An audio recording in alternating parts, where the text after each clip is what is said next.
الذين حصلوا على لقب أفضل لاعب إفريقي. اللحظة التاريخية قد حانت وحتى نعيش هذه اللحظة أطلب منكم أن ترحبوا بالسيد جورج أويا.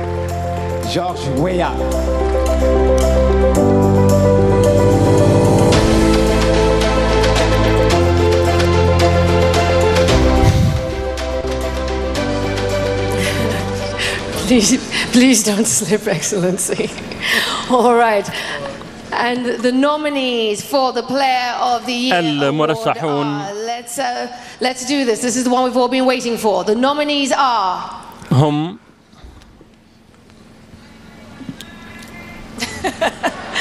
Okay then, someone's already made their choice. All right, محمد صلاح منتخب مصر وليفربول الحائز الأخير على هذا اللقب.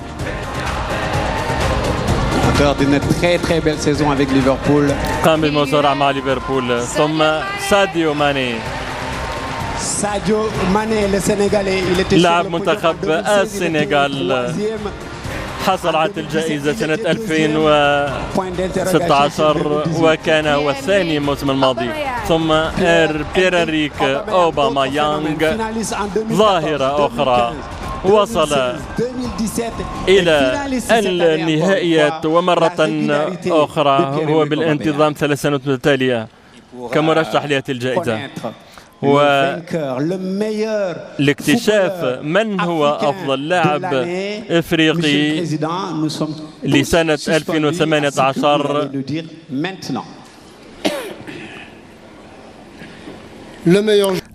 أفضل لاعب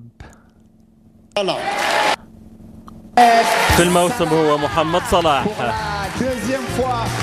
للمرة الثانية على التوالي يلتحق بكوكبة الأساطير بوجبا، إيتو، إلى ضيوف الذين فازوا بأكثر من مرة بهذه الجائزة. للمرة الثانية محمد صلاح يفوز بجائزة أفضل لاعب إفريقي الموسم.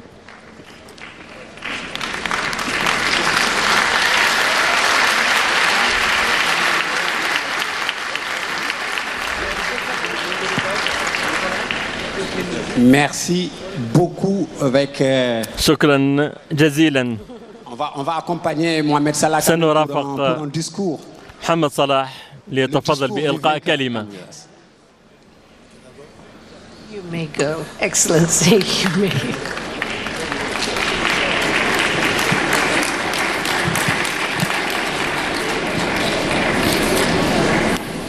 Good evening everyone. مساء الخير الجميع. I can't believe it's been a year since لا أصدق أنني أصل إلى هذه المرحلة وأحرز على الجائزة مرة أخرى.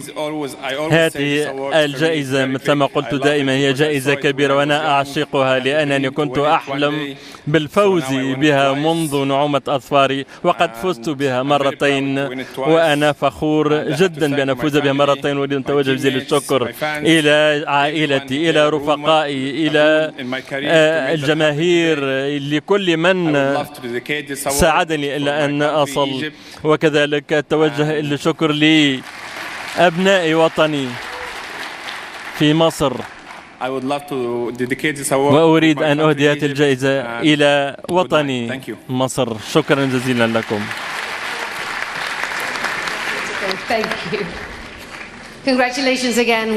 تهنينا مرة أخرى محمد صلاح مرة أخرى أفضل لاعب في القارة.